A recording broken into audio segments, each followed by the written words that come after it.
वक्फ board की संपत्तियों पर आ रहे नए कानून की। जी हां, मोदी सरकार वक्फ पर नया बिल ला सकती है और सूत्रों के मुताबिक शुक्रवार को कैबिनेट ने वक्फ अधिनियम में करीब 40 संशोधनों को मंजूरी दे दी है। सूत्र बता रहे हैं कि सरकार वक्फ बोर्ड की किसी भी संपत्ति को वक्फ संपत्ति बनाने की शक्तियों पर अंकुश लगाना चाहती है।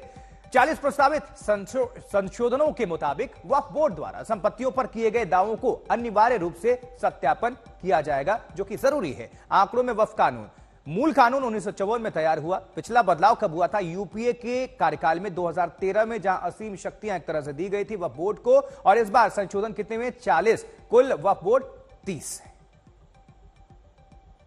तो बेसिकली ऑल इन ऑल ये जो है, ये पूरे इस तरह का, अगर ये मीडिया रिपोर्ट सही है तो मोदी सरकार ये चाह रही है कि पूरे वक्फ बोर्ड की प्रॉपर्टीज को छीन लिया जाए, इनको मुसलमानों से छीन लिया जाए।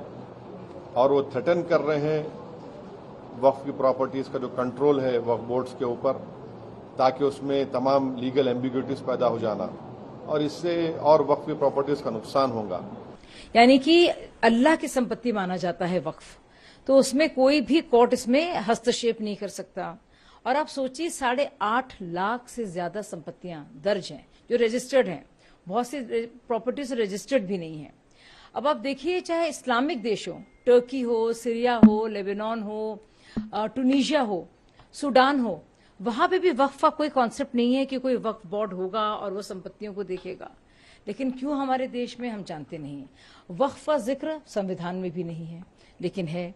और इसमें इतना, देखिए, कोई क्या कहता है नहीं कहता है ये अलग विषय है, लेकिन सरकार के सामने समय अनुसार अगर अमेंडमेंट किया जाता है, संशोधन किया जाता है, तो मुझे लगता है कि समय की ज़रूरत होती है। तो उस पर किसी तरह का विरोध करना या उस पर राजनीति करना, मुझे लगता है कि ये अच्छी बात नहीं है। बैठकर बातचीत होनी चाहिए। कल प्रस्ताव आएगा, उस पर चर्चा होनी चाहिए, न कि राजनीति। जो सेकुलर पार्टियां इनके साथ लगी हुई हैं, चाहे वो जेडीयू हो या तेलुगु देशम पार्टी हो या बीजू जनता दल हो, क्या उन लोगों को नहीं सोचना चाहिए? तो मुसलमानों के वोट से आते हो और ये आए दिन मुसलमानों पे हमला कर रहे हैं, तुम्हें शर्म आनी चाहिए, इनसे समर्थन वापस ले लेना चाहिए। या तो इनको बोलना चाहिए कि अगर ऐसी बातें करोगे तो हम समर्थन वापस ले लेंगे। कम से कम दबाव तो बनाए। वो बिल्कुल सामने देखकर तमाशा देख रहे हैं। इसलिए मुसलमानों को यह भी सोचना पड़ेगा उन सेक्युलर पार्टियों के लिए। तो वक्फ कानून की तैयारी पर सुप्रीमो समाजवादी पार्टी के अखिलेश यादव ने भी सरकार पर तीखा प्रहार किया। उन्होंने कहा कि बीजेपी के हिंदू मुस्लिम के सिवा कोई मामला नहीं भारतीय जनता पार्टी के पास। वह बिल को लेकर अखिलेश यादव का यह बयान, बीजेपी के पास हिंदू मुसलमान के अलावा कुछ नहीं है।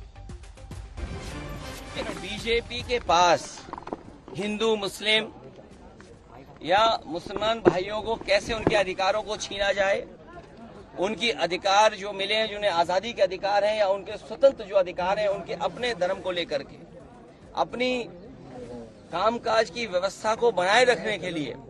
और केवल वक्फ बोर्ड नहीं, हमारे मुख्यमंत्री देखिए कितने समझदार हैं सरकार के। उन्हें उर्दू में ये पता लगा कि नुज़ूल उर्दू शब्द है।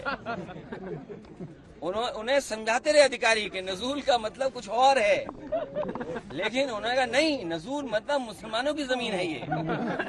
सोचो, जो व्यक्ति केवल उर्दू के शब्द नजूल को लेकर के पूरा का पूरा प्रयागराज खाली करा रहे थे, पूरा गोरखपुर, और गोरखपुर में अपना स्वार्थ है उनका कुछ, या उनके सहयोगी साथियों का स्वार्थ है, उसकी वजह से बताइए उर्दू का शब्द नजूल, तो मुख्यमंत्री जी क्या कानून ले आए? तो ये बात आपको भी समझ में आ रही है, लेकिन हम लोग इसके खिलाफ रहेंगे।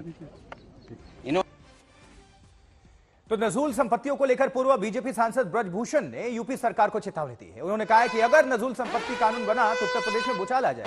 ब्रजभूषण ने दावा किया है कि गोंडा और अयोध्या जैसे शहर नजूल संपत्तियों पर बसे हैं। ब्रजभूषण की माने तो कई मंदिरों को भी तोड़ना पड़ेगा यदि नजूल संपत्ति कानून लागू हुआ तो। नजूल भूमि से संबंधित जो विधेयक आया है, आपने उत्तर प्रदेश विधानसभा की कार्रवाई को देखा है, वो सेलेक्ट कमेटी को जा चुका है। अब कमेटी उसको एग्जामिन करेगी, कमेटी की जो सिफारिशें होंगी वो भी सामने आएंगी लेकिन फिलहाल जो अपना दल का पक्ष है वो मैंने रख लिया है कि ये गैर जरूरी है, जन भावनाओं के खिलाफ। जैसे गोंडा शहर है, ये पूरा शहर 70% जो है नजूल पर बसा हुआ है। आगरा है, अयोध्या है, यहाँ तक कि जहाँ तक मुझे जानकारी है कि अयोध्या के जो प्रमुख मंदिर हैं वो भी नजूल पर है। तो इस तरीके से एक मंदिर नहीं टूटेंगे, हजारों टूटेंगे। सरकार की मंशा ठीक है, लेकिन उनको शायद ये नहीं पता था, या उनको ये नहीं पता है कि कितने लोग बसे हुए हैं।